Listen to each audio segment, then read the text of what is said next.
चिच, कुणाल, जयंत और चित्रा चार पुराने दोस्त थे जिन्होंने शहर की थकाऊ जिंदगी से ब्रेक लेने के लिए एक साहसिक योजना बनाई।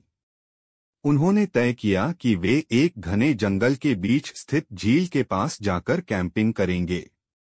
इंटरनेट पर खोजबीन करने पर उन्हें एक पुरानी उजड़ी हुई झोपड़ी के पास का क्षेत्र मिला जो अब पर्यटन मानचित्रों से गायब था। इस जगह की एक रहस्यमयी बात थी, वहां जाने वाले लोग अक्सर लौटकर नहीं आते थे, या लौटे भी तो कुछ कहने की स्थिति में नहीं होते थे। चारों दोस्त डर और रोमांच के उस मिलेजुले भाव में जंगल की ओर निकल पड़े।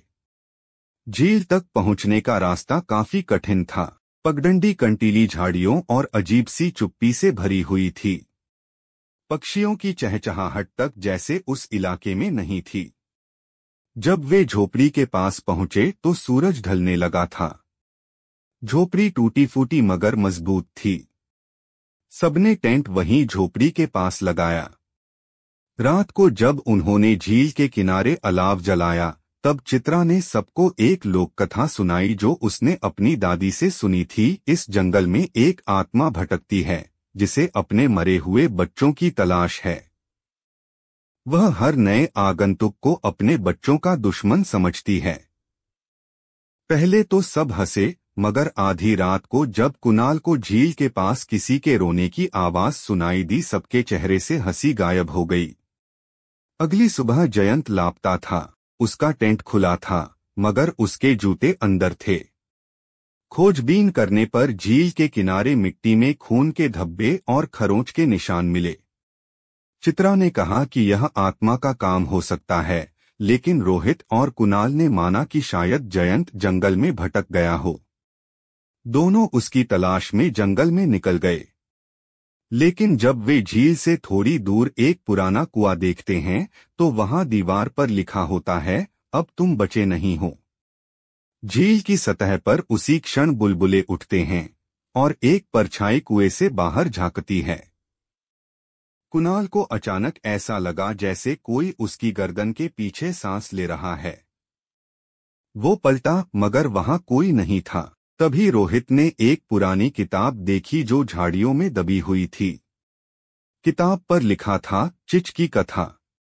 उसमें लिखा था कि इस जंगल में एक औरत रहती थी, चित्रा देवी, जो अपने बच्चों के साथ अकेली रहती थी। गांव वालों ने उस पर डायन होने का आरोप लगाया और उसके बच्चों को उसके सामने मार डाला। चित्रा देवी ने तड़पते हुए कसम खाई कि कोई भी इंसान जो झील के पास आएगा वह उसे अपना बच्चा समझकर ले जाएगी या खत्म कर देगी। उसका नाम लोगों ने चिच रख दिया, क्योंकि वह बच्चों को चुप कराकर ले जाती थी। चिच चिच चित्रा दोस्त को यह सब जानकर झटका लगा। उसका नाम भी चित्रा था और वह भी बचपन में उसी क्षेत्र के एक गांव में पैदा हुई थी, लेकिन फिर परिवार शहर चला गया था। उसे एहसास हुआ कि शायद उसका संबंध उसी चित्रा देवी से है। उसी रात आत्मा प्रकट हुई। धुंध में एक साया झोपड़ी के दरवाजे पर दिखा। उसकी आंखें जल रही थीं, बाल हवा में उड़ रहे थे और पैरों से कोई छाया नहीं थी। कुणाल डर के मारे गिर पड़ा, लेकिन चित्रा ने साहस करके आत्मा से बात करने की कोशिश की। आत्मा ने उसकी ओर इशारा किया, तू मेरी ही है। जिसने चिच को शांत किया वो अब जंगल का रक्षक है। चित्रा ने पीछे मुड़कर देखा। झील शांत थी। झोपड़ी अब नहीं दिख रही थी। शायद चिच अब मुक्त हो चुकी थी और वो चारों कभी फिर उस जगह नहीं लौटे।